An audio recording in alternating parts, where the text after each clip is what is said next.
Chapter 8. From somewhere at the bottom of a passage, the smell of roasting coffee, real coffee, not Victory coffee, came floating out into the street. Winston paused involuntarily. For perhaps 2 seconds, he was back in the half-forgotten world of his childhood. Then a door banged, seeming to cut off the smell as abruptly as though it had been a sound. He had walked several kilometres over pavements, and his varicose ulcer was throbbing. This was the second time in 3 weeks that he had missed an evening at the community centre. A rash act, since you could be certain that the number of your attendances at the centre were carefully checked. In principle, a party member had no spare time, and was never alone except in bed. It was assumed that when he was not working, eating, or sleeping, he would be taking part in some kind of communal recreations. To do anything that suggested a taste for solitude, even to go for a walk by yourself, was always slightly dangerous. There was a word for it in newspeak. Own life, it was called, meaning individualism and eccentricity. But this evening, as he came out of the ministry, the balminess of the April air had tempted him. The sky was a warmer blue than he had seen in that year, and suddenly the long, noisy evening at the centre, the boring, exhausting games, the lectures, the creaking camaraderie oiled by gin, had seemed intolerable. On impulse, he had turned away from the bus stop and wandered off into the labyrinth of London, first south, then east, then north again, losing himself along unknown streets and hardly bothering in which direction he was going. "If there is hope," he had written in the diary, "it lies in the proles." The words kept coming back to him, statement of a mystical truth and a palpable absurdity. He was somewhere in the vague brown-coloured slums to the north and east of what had once been St. Pancras Station. He was walking up a cobbled street of little 2-storey houses with battered doorways which gave straight onto the pavement and which were somehow curiously suggestive of rat-holes. There were puddles of filthy water here and there among the cobbles. In and out of the dark doorways and down narrow alleyways that branched off in either side, people swarmed in astonishing numbers.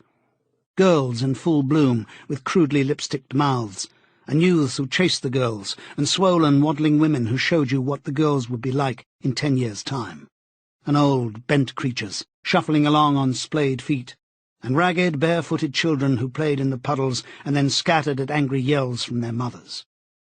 Perhaps a quarter of the windows in the street were broken and boarded up. Most of the people paid no attention to Winston. A few eyed him with a sort of guarded curiosity. 2 monstrous women with brick-red forearms folded across their aprons were talking outside a doorway. Winston caught scraps of conversation as he approached. "Yes," I says to her, "that's all very well," I says, "but if you'd been in my place, you'd have done the same as what I done. It's easy to criticise," I says, "but you ain't got the same problems as what I got." "Oh," said the other, "that's just it. That's just where it is." The strident voices stopped abruptly. The women studied him in hostile silence as he went past. But it was not hostility exactly, merely a kind of wariness, a momentary stiffening, as at the passing of some unfamiliar animal. The blue overalls of the party could not be a common sight in a street like this. Indeed, it was unwise to be seen in such places, unless you had definite business there. The patrols might stop you if you happened to run into them. "May I see your papers, comrade? What are you doing here? What time did you leave work? Is this your usual way home?" And so on and so forth. Not that there was any rule against walking home by an unusual route, but it was enough to draw attention to you if the thought police heard about it. Suddenly, the whole street was in commotion. There were yells of warning from all sides. People were shooting into the doorways like rabbits. A young woman leapt out of a doorway a little ahead of Winston, grabbed up a tiny child playing in a puddle, whipped her apron around it, and leapt back again, all in one movement. At the same time, a man in a concertina-like black suit, who had emerged from a side alley, ran towards Winston, pointing excitedly to the sky. "Stay there!" he yelled. "Look out, governor! Bang over red! Lie down quick!" Steamer was a nickname which, for some reason, the proles applied to rocket bombs. Winston promptly flung himself on his face. The proles were nearly always right when they gave you a warning of this kind. They seemed to possess some kind of instinct, which told them several seconds in advance when a rocket was coming, although the rockets supposedly travelled faster than sound. Winston clasped his forearms about his head. There was a roar that seemed to make the pavement heave. A shower of light objects pattered onto his back. When he stood up, he found that he was covered with fragments of glass from the nearest window. He walked on. The bomb had demolished a group of houses 200 metres up the street. A black plume of smoke hung in the sky, and below it a cloud of plaster dust in which a crowd was already forming round the ruins. There was a little pile of plaster lying on the pavement ahead of him, and in the middle of it he could see a bright red streak. When he got up to it, he saw that it was a human hand, severed at the wrist. Apart from the bloody stump, the hand was so completely whitened as to resemble a plaster cast. He kicked the thing into the gutter, and then, to avoid the crowd, turned down a side street to the right. Within 3 or 4 minutes he was out of the area which the bomb had affected, and the sordid, swarming life of the streets was going on as though nothing had happened. It was nearly 20 hours, and the drinking shops which the proles frequented, pubs they called them, were choked with customers. From their grimy swing doors, endlessly opening and shutting, there came forth a smell of urine, sawdust, and sour beer. In an angle formed by a projecting house front, 3 men were standing very close together, the middle one of them holding a folded-up newspaper, which the other 2 were studying over his shoulders.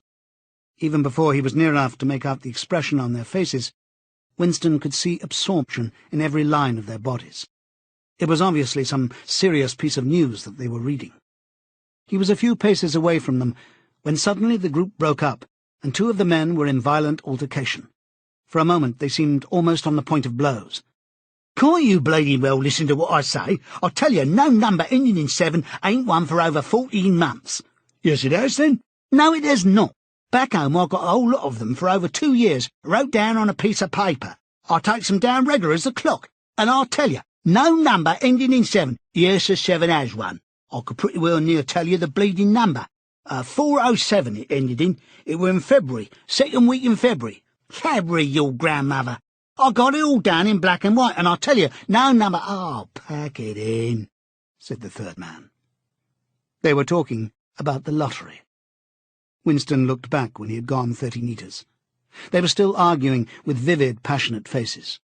The lottery, with its weekly payout of enormous prizes, was the one public event to which the proles paid serious attention.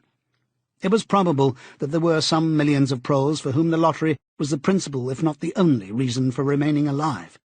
It was their delight, their folly, their anodyne, their intellectual stimulant. Where the lottery was concerned, even people who could barely read and write seemed capable of intricate calculations and staggering feats of memory.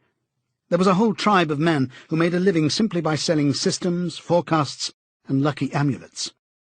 Winston had nothing to do with the running of the lottery, which was managed by the Ministry of Plenty, but he was aware, indeed everyone in the party was aware, that the prizes were largely imaginary. Only small sums were actually paid out, the winners of the big prizes being non-existent persons. In the absence of any real intercommunication between one part of Oceania and another, this was not difficult to arrange. But if there was hope, it lay in the proles. You had to cling on to that. When you put it in words, it sounded reasonable. It was when you looked at the human beings passing you on the pavement that it became an act of faith. The street into which he had turned ran downhill. He had a feeling that he had been in this neighbourhood before, and that there was a main thoroughfare not far away. From somewhere ahead there came a din of shouting voices. The street took a sharp turn, and then ended in a flight of steps which led down into a sunken alley where a few stall-keepers were selling tired-looking vegetables. At this moment, Winston remembered where he was. The alley led out into the main street, and down the next turning, not 5 minutes away, was the junk shop, where he had bought the blank book, which was now his diary. And in a small stationer's shop, not far away, he had bought his penholder and his bottle of ink. He paused for a moment at the top of the steps.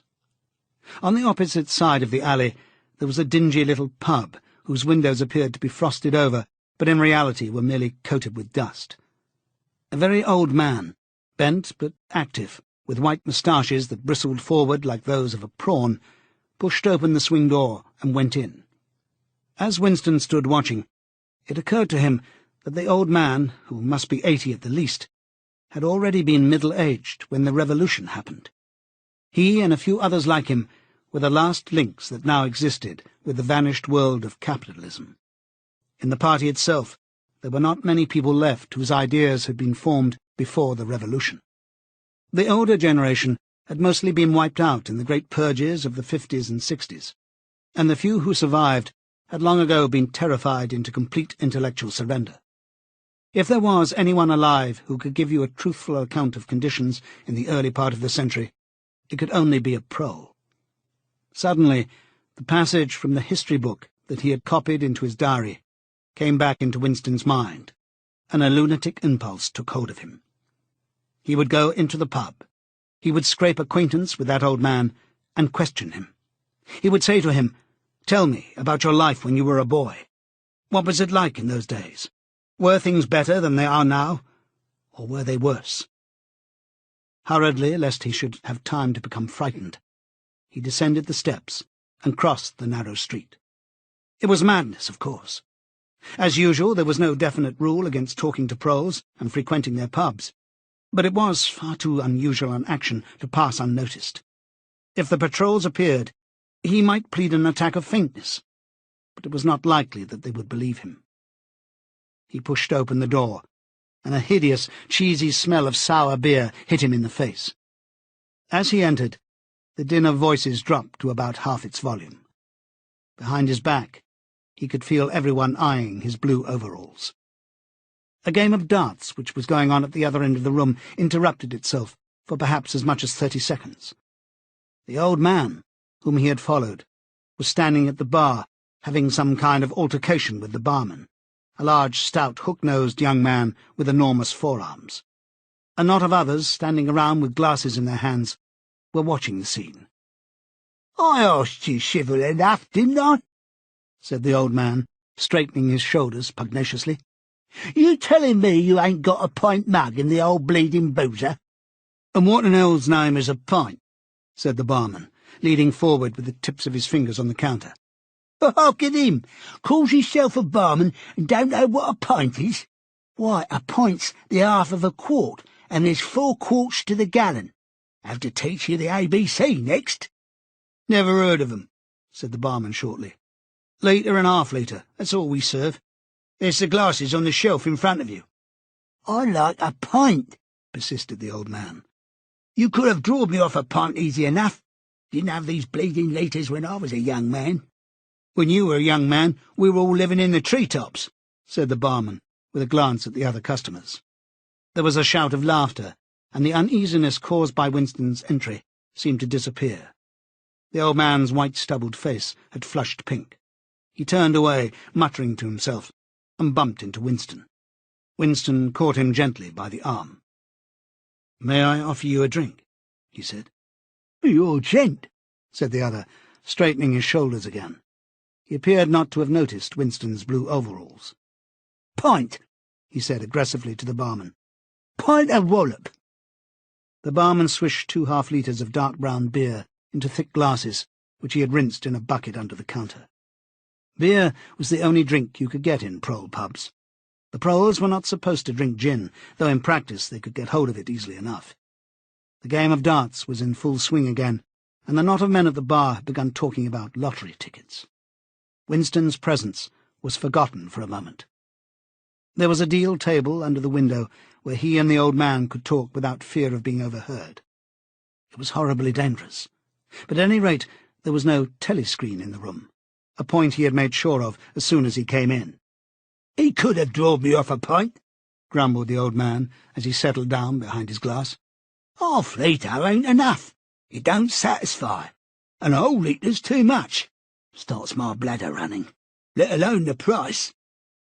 "You must have seen great changes since you were a young man," said Winston tentatively.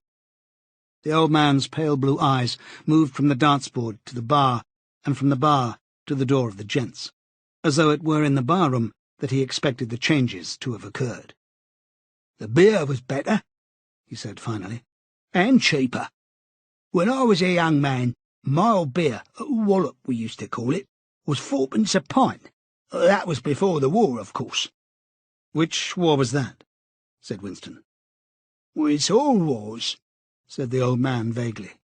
He took up his glass, and his shoulders straightened again. "Here's wishing you the very best of health." In his lean throat, the sharp-pointed Adam's apple made a surprisingly rapid up-and-down movement, and the beer vanished. Winston went to the bar and came back with 2 more half-litres. The old man appeared to have forgotten his prejudice against drinking a full litre. "You're very much older than I am," said Winston. "You must have been a grown man before I was born. You can remember what it was like in the old days, before the Revolution. People of my age don't really know anything about those times. We can only read about them in books, and what it says in the books may not be true. I should like your opinion on that. The history books say that life before the Revolution was completely different from what it is now. There was the most terrible oppression, injustice, poverty, worse than anything we can imagine. Here in London, the great mass of the people never had enough to eat from birth to death. Half of them hadn't even boots on their feet. They worked 12 hours a day, they left school at 9. They slept 10 in a room. And at the same time, there were a very few people, only a few thousands, the capitalists they were called, who were rich and powerful. They owned everything that there was to own. They lived in great gorgeous houses with 30 servants. They rode about in motor cars and 4-horse carriages. They drank champagne. They wore top hats." The old man brightened suddenly. "Top hats?" he said. "Funny you should mention them. The same thing come into my head only yesterday. I don't know why. I was just thinking I ain't seen a top hat in years. Gone right out they have. The last time I wore one was at my sister-in-law's funeral, and that was, well, I couldn't give you the date, but must have been 50 years ago. Of course, it was only hard for the occasion, you understand." "It isn't very important about the top hats," said Winston patiently. "The point is, these capitalists, they and a few lawyers and priests and so forth who lived on them, were the lords of the earth. Everything existed for their benefit. You, the ordinary people, the workers, were their slaves. They could do what they liked with you. They could ship you off to Canada like cattle. They could sleep with your daughters if they chose. They could order you to be flogged with something called cat-o'-nine-tails. You had to take your cap off when you passed them. Every capitalist went about with a gang of lackeys who—" The old man brightened again. "Lackeys," he said. "Now there's a word I ain't heard since ever so long. Lackeys. That regular takes me back, that does. I recollect, donkey's years ago, I used to sometimes go to Hyde Park of a Sunday afternoon to hear the blokes making speeches. Salvation Army, Roman Catholics, Jews, Indians, all sorts there was. And there was one bloke, well, I couldn't give you his name, but a real powerful speaker he was. He didn't half give it to them. 'Lackeys,' he says, 'lackeys of the bourgeoisie, flunkies of the ruling class, parasites.' That was another of them. And hyenas. Definitely he called them hyenas. Of course, he was referring to the Labour Party, you understand." Winston had the feeling that they were talking at cross purposes. "What I really wanted to know was this," he said. "Do you feel that you have more freedom now than you had in those days? Are you treated more like a human being? In the old days, the rich people, the people at the top—" "The House of Lords," put in the old man reminiscently. "The House of Lords, if you like. What I'm asking is, were these people able to treat you as an inferior simply because they were rich and you were poor? Is it a fact, for instance, that you had to call them sir and take your cap off when you passed them?" The old man appeared to think deeply. He drank off about a quarter of his beer before answering. "Yes," he said. "They liked you to touch your cap to 'em, show respect like. I didn't agree with it myself, but I'd done it often enough. Had to, as you might say." "And was it usual? I'm only quoting what I've read in history books. Was it usual for these people and their servants to push you off the pavement into the gutter?" "One of them pushed me once," said the old man. "I recollect it as if it was yesterday. It was boat race night. Terrible rowdy they used to get on boat race night. And I bumps into a young bloke on Shaftesbury Avenue. Quite the gent he was. dress shirt, top hat, black overcoat. He was kind of zigzagging across the pavement, and I bumps into him, accidental-like. He says, "Why can't you look where you're going?" he says. I says, "Do you think you've bought the bleeding pavement?" He says, "I'll twist your bloody head off if you get fish with me." I says, "You're drunk. I'll give you in charge in half a minute," I says. And if you'll believe me, he puts his hand on me chest and gives me a shove as pretty near sent me under the wheels of a bus. Well, I was young in them days, and I was going to have fetched him one, only— A sense of helplessness took hold of Winston. The old man's memory was nothing but a rubbish heap of details. One could question him all day without getting any real information. Party histories might still be true after a fashion. They might even be completely true. He made a last attempt. "Perhaps I've not made myself clear," he said. "What I'm trying to say is this. You have been alive a very long time. You lived half your life before the Revolution. In 1925, for instance, you were already grown up. Would you say, from what you can remember, that life in 1925 was better than it is now, or worse? If you could choose, would you prefer to live then or now?" The old man looked meditatively at the darts board. He finished up his beer more slowly than before. When he spoke, it was with a tolerant, philosophic air, as though the beer had mellowed him. "I know what you expect me to say," he said. "You expect me to say as I'd sooner be young again. Most people'd say they'd sooner be young if you asked 'em. You got your health and strength when you're young. When you get to my time of life, you ain't never well. I suffer something wicked from my feet, and my bladder's just terrible. 6 and 7 times a night it has me out of bed. On the other hand, there's great advantages in being an old man. You ain't got the same worries. No truck with women. And that's a great thing. I ain't had a woman for near on 30 year, if you credit me. Nor wanted to, what's more." Winston sat back against the windowsill. It was no use going on. He was about to buy some more beer when the old man suddenly got up and shuffled rapidly into the stinking urinal at the side of the room. The extra half-litre was already working on him. Winston sat for a minute or two, gazing at his empty glass, and hardly noticed when his feet carried him out into the street again. Within 20 years at the most, he reflected, the huge and simple question, was life better before the Revolution than it is now, would have ceased once and for all to be answerable. But in effect, it was unanswerable even now, since the few scattered survivors from the ancient world were incapable of comparing one age with another. They remembered a million useless things, a quarrel with a workmate, a hunt for a lost bicycle pump, the expression on a long-dead sister's face, the swirls of dust on a windy morning 70 years ago. But all the relevant facts were outside the range of their vision. They were like the ant, which can see small objects but not large ones. And when memory failed and written records were falsified, when that happened, the claim of the party to have improved the conditions of human life had got to be accepted, because there did not exist and never again could exist any standard against which it could be tested. At this moment, his train of thought stopped abruptly. He halted and looked up. He was in a narrow street with a few dark little shops interspersed among the dwelling houses. Immediately above his head, there hung 3 discoloured metal balls, which looked as if they had once been gilded. He seemed to know the place. Of course. He was standing outside the junk shop, where he had bought the diary. A twinge of fear went through him. It had been a sufficiently rash act to buy the book in the beginning, and he had sworn never to come near the place again. And yet the instant that he allowed his thoughts to wander, his feet had brought him back here of their own accord.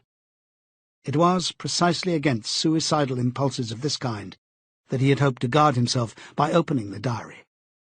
At the same time, he noticed that although it was nearly 21 hours, the shop was still open. With the feeling that he would be less conspicuous inside than hanging about on the pavement, he stepped through the doorway. If questioned, he could plausibly say that he was trying to buy razor blades. The proprietor had just lighted a hanging oil lamp, which gave off an unclean but friendly smell. He was a man of perhaps 60, frail and bowed, with a long benevolent nose and mild eyes distorted by thick spectacles. His hair was almost white, but his eyebrows were bushy and still black. His spectacles, his gentle, fussy movements, and the fact that he was wearing an aged jacket of black velvet, gave him a vague air of intellectuality, as though he had been some kind of literary man or perhaps a musician. His voice was soft as though faded, and his accent less debased than that of the majority of proles. "I recognized you on the pavement," he said immediately. "You're the gentleman that bought the young lady's keepsake album. That was a beautiful bit of paper, that was. Cream laid, it used to be called. There's been no paper like that made for, I dare say, 50 years. He peered at Winston over the top of his spectacles. "Is there anything special I can do for you, or did you just want to look around?" "I was passing," said Winston vaguely.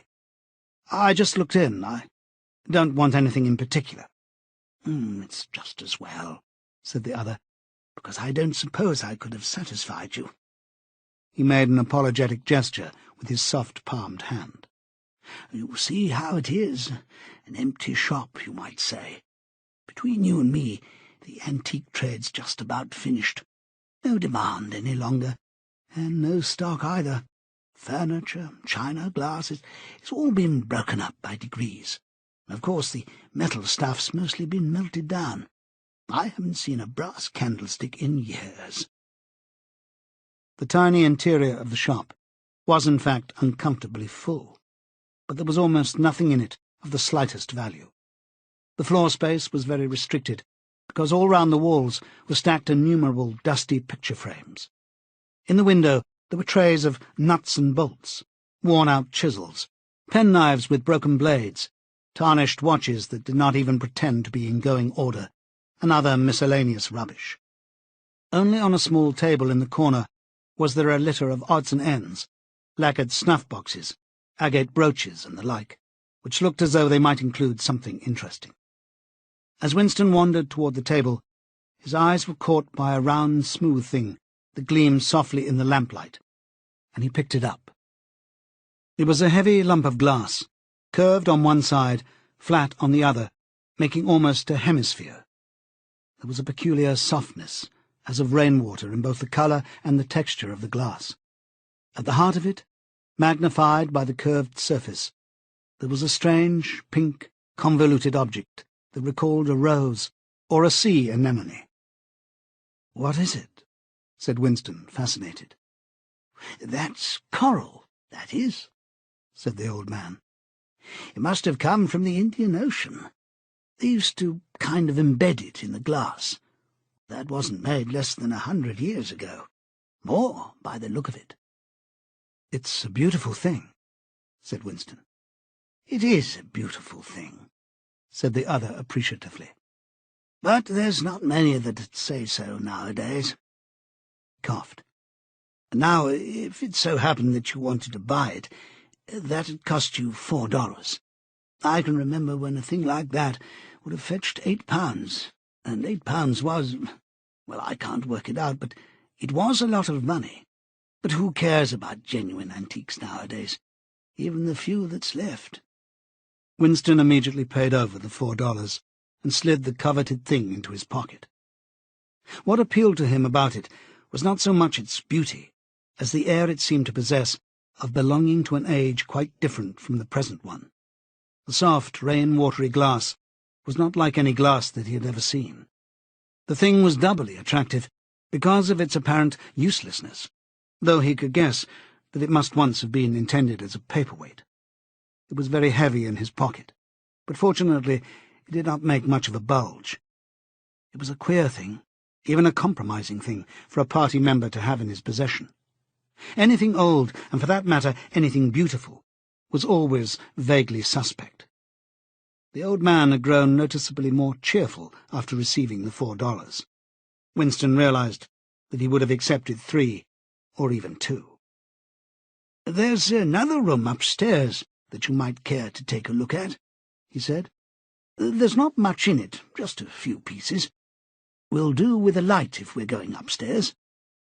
He lit another lamp, and with bowed back led the way slowly up the steep and worn stairs and along a tiny passage into a room which did not give out onto the street, but looked out on a cobbled yard and a forest of chimney-pots. Winston noticed that the furniture was still arranged as though the room were meant to be lived in. There was a strip of carpet on the floor, a picture or two on the walls, and a deep, slatternly armchair drawn up to the fireplace. An old-fashioned glass clock, with a 12-hour face, was ticking away on the mantelpiece. Under the window, and occupying nearly a quarter of the room, was an enormous bed with the mattress still on it. "We lived here till my wife died," said the old man, half apologetically. "I'm selling the furniture off by little and little. Now that's a beautiful mahogany bed, or at least it would be if you could get the bugs out of it. But I dare say you'd find it a little bit cumbersome." He was holding the lamp high up, so as to illumine the whole room, and in the warm, dim light the place looked curiously inviting. The thought flitted through Winston's mind that it would probably be quite easy to rent the room for a few dollars a week, if he dared to take the risk. It was a wild, impossible notion, to be abandoned as soon as thought of. But the room had awakened in him a sort of nostalgia, a sort of ancestral memory. It seemed to him that he knew exactly what it felt like to sit in a room like this, in an armchair beside an open fire, with your feet in the fender and a kettle on the hob, utterly alone, utterly secure, with nobody watching you, no voice pursuing you, no sound except the singing of the kettle and the friendly ticking of the clock. "There's no telescreen," he could not help murmuring. "Ah," said the old man. "I never had one of those things. Too expensive. And I never seemed to feel the need of it, somehow. Now, there's a nice gate-legged table in the corner there, though of course you'd have to put new hinges on it if you wanted to use the flaps." There was also a small bookcase in the other corner, and Winston had already gravitated toward it. It contained nothing but rubbish. The hunting down and destruction of books had been done with the same thoroughness in the prole quarters as everywhere else. It was very unlikely that there existed anywhere in Oceania a copy of a book printed earlier than 1960. The old man, still carrying the lamp, was standing in front of a picture in a rosewood frame which hung on the other side of the fireplace opposite the bed. "Now, if you happen to be interested in old prints at all," he began delicately. Winston came across to examine the picture. It was a steel engraving of an oval building with rectangular windows and a small tower in front. There was a railing running around the building, and at the rear end there was what appeared to be a statue. Winston gazed at it for some moments. It seemed vaguely familiar, though he did not remember the statue. "The frame's fixed to the wall," said the old man. "But I could unscrew it for you, I dare say." "I know that building," said Winston finally. "It's a ruin now. It's in the middle of the street, outside the Palace of Justice." "That's right, outside the law courts. It was bombed many years ago. It was a church at one time. St. Clement's Danes, its name was." He smiled apologetically, as though conscious of saying something slightly ridiculous, and added, "Oranges and lemons, say the bells of St. Clement's." "What's that?" said Winston. "Oh, oranges and lemons, say the bells of St. Clement's. That was a rhyme we had when I was a little boy. How it goes on I don't remember, but I do know it ended up, 'Here comes a candle to light you to bed. Here comes a chopper to chop off your head.' It was a kind of dance. They held out their arms for you to pass under, and when they came to 'Here comes a chopper to chop off your head,' they brought their arms down and caught you. It was just names of churches. All the London churches were in it. All the principal ones, that is." Winston wondered vaguely to what century the church belonged. It was always difficult to determine the age of a London building. Anything large and impressive if it was reasonably new in appearance, was automatically claimed as having been built since the Revolution, while anything that was obviously of earlier date was ascribed to some dim period called the Middle Ages. The centuries of capitalism were held to have produced nothing of any value. One could not learn history from architecture any more than one could learn it from books. Statues, inscriptions, memorial stones, the names of streets, anything that might throw light upon the past, had been systematically altered. "I never knew it had been a church," he said. "Well, there's a lot of them left, really," said the old man, "though they've been put to other uses. Now, how did that rhyme go? Ah, I've got it. Oranges and lemons, say the bells of St. Clement's. You owe me 3 farthings, say the bells of St. Martin's. There now, that's as far as I can get. A farthing, that was a small copper coin. Looked something like a cent." "Where was St. Martin's?" said Winston. "St. Martin's? Oh, that's still standing. It's in Victory Square, alongside the picture gallery.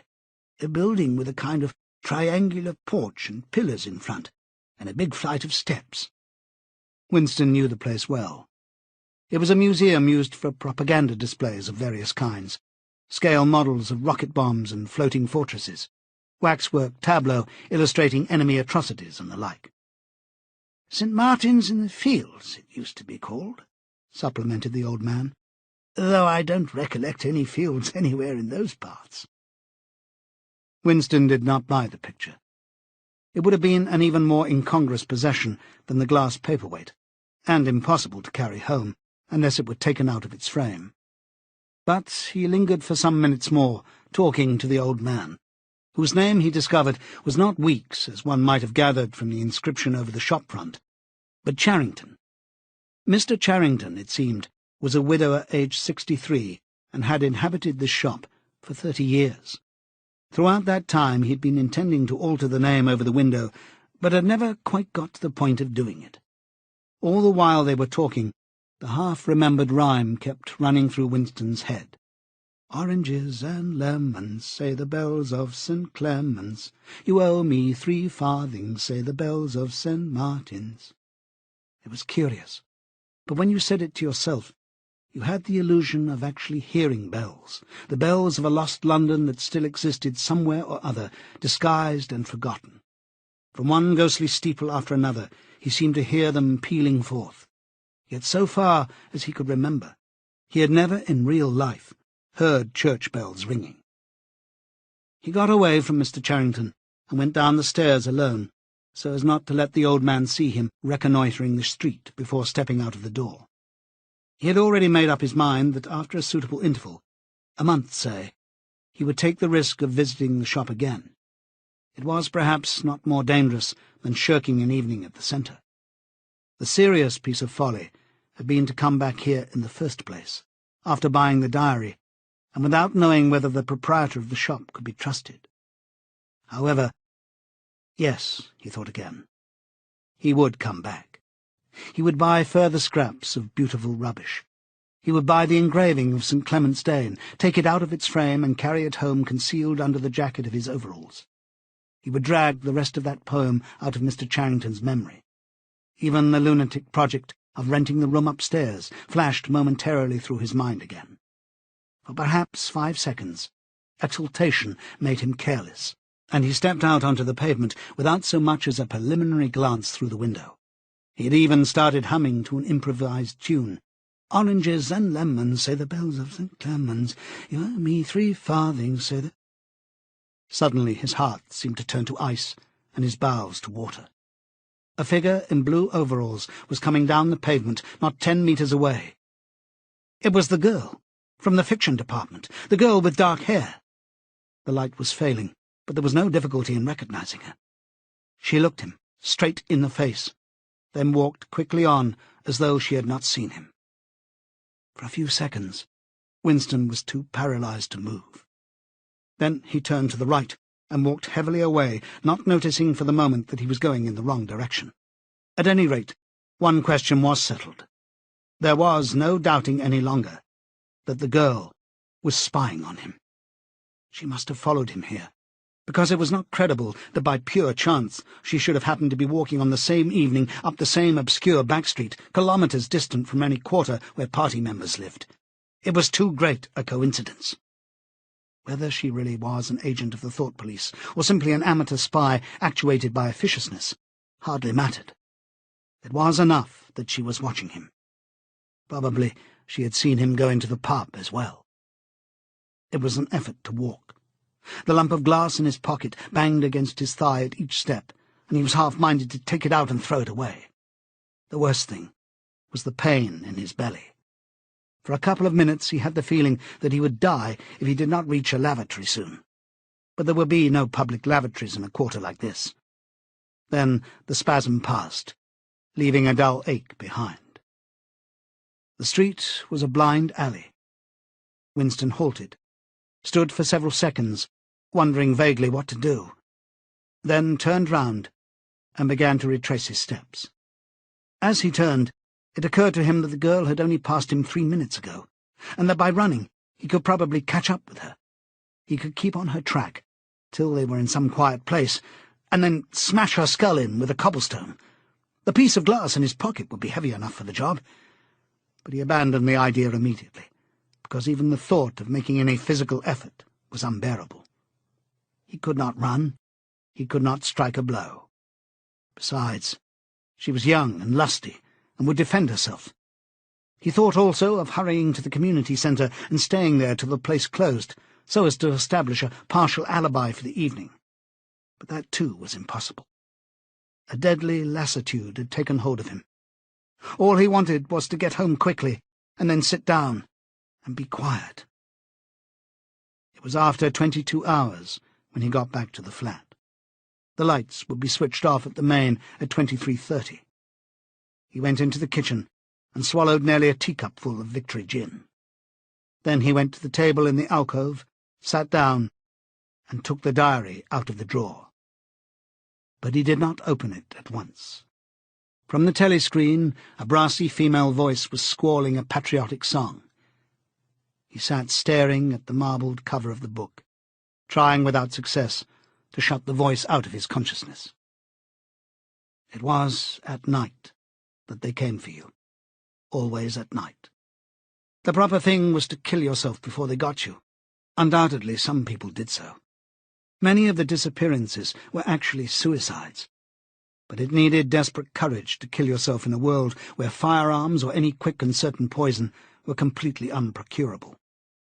He thought, with a kind of astonishment, of the biological uselessness of pain and fear, the treachery of the human body which always freezes into inertia at exactly the moment when a special effort is needed. He might have silenced the dark-haired girl if only he had acted quickly enough, but precisely because of the extremity of his danger, he had lost the power to act.